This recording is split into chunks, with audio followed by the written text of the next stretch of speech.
ಮತ್ತು ಇನ್ನೊಂದು ಪವಾಡದ್ದು ಬಾಬಂದು ಶ್ರೀನಿವಾಸ ಅಂತ ಒಬ್ಬರು ಅನೇಪ ಬ್ಲ್ಯಾಕಲ್ಲಿ ಒಬ್ಬರು ಇದ್ದರು ಭಕ್ತರು ಬ್ರಾಹ್ಮಣರು ಶ್ರೀನಿವಾಸ ಅಂತ. ಅವರು ಗಂಡ ಹೆಂಡತಿ ತಮ್ಮ ಅಣ್ಣ ತಮ್ಮಂದರು ಎಲ್ಲ ಬಂದು ಬಾಬನ ಹತ್ರ ನಮಸ್ಕಾರ ಮಾಡ್ಕೊಂಡು ಹೋಗೋರು. ಕೆಲವು ದಿನಗಳು ಕಳೆಯುತ್ತಾರೆ. ಅದಾದ ನಂತರ ಒಂದು ದಿವಸ ಎಲ್ಲ ಅವ್ರ ಕುಟುಂಬ ಬಂದು ಬಾಬನ ಸ್ಥಳಕ್ಕೆ ಬಂದು ಕೂತಿರ್ತಾರೆ. ಇದಕ್ಕಿಂತ ಮುಂಚಿತವಾಗಿ ಬಾಬಾ ಅವರು ಅವ್ರ ಮನೆಗೆ ಮಧ್ಯಾಹ್ನ ಒಂದು ಭಿಕ್ಷುಕನಾಗಿ ಅಂದರೆ ಹುಚ್ಚನಾಗಿ ಭಿಕ್ಷುಕ ರೂಪದಲ್ಲಿ ಹೋಗಿ ಅಪ್ಪ ಹೊಟ್ಟೆ ಹಸುತ್ತೈತೆ ಏನೋ ತಿನ್ನೋಕ್ಕೆ ಕೊಡಪ್ಪ ಅಂತ ಕೇಳ್ತಾರೆ. ಆಗ ಶ್ರೀನಿವಾಸ ಅವರು ಅಯ್ಯೋ ನಾನು ಇಷ್ಟೊತ್ತಲ್ಲಿ ಏನೈತೆ ತಂಗ್ಳನ್ನ ಐತೆ ಕೊಡಲಾ ಅಂತ ಕೇಳ್ತಾರೆ. ಅದೇ ಕೊಡಪ್ಪ ತಂಗ್ಳನ್ನೇ ಕೊಡುತ್ತಾ. ಆವಾಗ ತಂಗ್ಳನ್ನ ತಂದು ಹಾಕ್ತಾರೆ. ಅದನ್ನು ತೊಗೊಂಡು ಬಾಬಾ ಮಾಯ ಆಗ್ತಾರೆ. ಇದು ಹೆಂಗೆ ನಮಗೆ ಬಾಬಾ ಅಂತ ಹೆಂಗೆ ಗೊತ್ತಾಯಿತು ಅಂದರೆ ಇದಾದ ನಂತರ ಮಾರನೇ ದಿನ ಬಾಬಾ ಕೂತಿರೋ ಜಾಗಕ್ಕೆ ಸ್ಥಳದಲ್ಲಿ ಹಾಲಲ್ಲಿ ಎಲ್ಲ ಭಕ್ತರು ಕೆಳಗಡೆ ಕೂತಿರ್ತಾರೆ. ಬಾಬಾ ಪೀಠದಲ್ಲಿ ಕೂತಿಕೊಂಡಿದ್ದಾಗ ಆವಾಗ ಅವ್ರವ್ರಿಗೆ ಬಾಬನ ಹತ್ರ ಕಷ್ಟ ಸುಖಗಳು ಹೇಳ್ತಾ ಇರ್ತಾರೆ. ಒಬ್ಬ ಶ್ರೀಮಂತ ಭಕ್ತ ಬಂದು ಬಾಬಾ ಈ ಥರ ನಮ್ಮ ಮನೆಗೆ ಭಜನೆಗೆ ಬರಬೇಕು, ಪಾದ ಪೂಜೆ ಇಟ್ಕೊಂಡಿದ್ದೀವಿ, ಭಜನೆ ಮಾಡುವ ನೀವು ಬರಬೇಕು ನಮ್ಮ ಮನೆಗೆ ಅಂತ ಕರೀತಾರೆ. ಆವಾಗ ಮೊದಲಿಗೆ ಆಗಲ್ಲಪ್ಪ ಅಂತಾರೆ. ಆಮೇಲೆ ಅವರು ತುಂಬ ಭಕ್ತಿಯಿಂದ ಕೇಳ್ಕೊಂಡಾಗ ಆಯಿತು ಬರ್ತೀನಿ ಅಂತ ಹೇಳ್ತಾರೆ.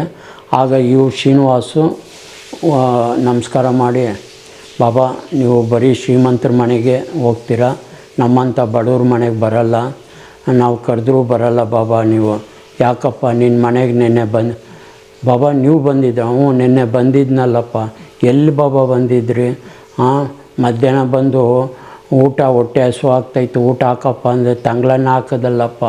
ಬಾಬಾ ನೀವು ಬಂದಿದ್ದು? ಹೌದಪ್ಪ ನಾನೇ ಬಂದಿದ್ದು, ತಂಗ್ಳನ್ನ ಹಾಕಿ ಕಳಿಸ್ತಲ್ಲಪ್ಪ ಅಂದು. ಬಾಬಾ ನನಗೆ ಗೊತ್ತಾಗಲಿಲ್ಲ, ನೀವು ಅಂತ ಗೊತ್ತಾಗಿದ್ದರೆ ಮನೆಗೆ ಒಳಗಡೆ ಕರೆದು ಊಟ ಹಾಕ್ತಾಯಿದ್ನಲ್ಲಪ್ಪ ಅಂತ. ಅದೇನಪ್ಪ ಭಕ್ತಿಯಿಂದ ಇದು ಬರಬೇಕು ಅಷ್ಟೇ. ಭಕ್ತಿ ಅನ್ನೋದು ಆ ಥರ ಬಂದಾಗ ಇದು ಮಾಡ್ತೀರಾ.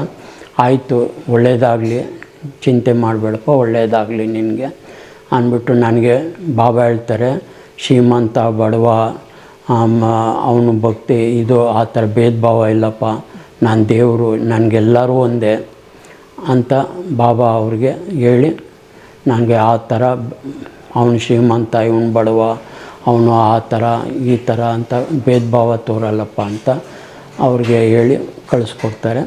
ಆಮೇಲೆ ಇದೇ ಥರ ಬಾಬನ ಪವಾಡಗಳು ನಡೀತಾ ಹೋಗ್ತದೆ ಅವರವರು ಇದಕ್ಕೆ.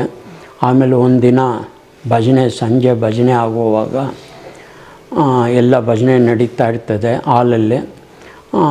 ನಡೆಯುವಾಗ ಕಿಟಕಿ ಎಲ್ಲ, ಯಾಕೆಂದರೆ ಹಾಲು ಚಿಕ್ಕದಾಗಿರೋದ್ರಿಂದ ಅಲ್ಲಿ ಭಜನೆ ಹಾಲಲ್ಲಿ ತುಂಬ ಜನ ಕೂತಿರ್ತಾರೆ. ಆರತಿ ಮಾಡುವಾಗ ಈಚೆ ಇರೋರಿಗೆ ಆರತಿ ಕಾಣಲ್ಲ ಅಂದ್ಬಿಟ್ಟು ಕಿಟಕಿ ತೆಗೆದಿರ್ತಾರೆ. ಆ ತೆಗೆದಿರುವಾಗ ಕಿಟಕಿ ಅದು ಬಾಬಾ ಅಲ್ಲಿ ಪೀಠದಲ್ಲಿ ಬಾಬನ ಎದುರಾಗಿ ಚೇರ್ ಹಾಕ್ಕೊಂಡು ಒಬ್ಬ ಭಕ್ತ ಕೂತ್ಕೊಳ್ತಾನೆ.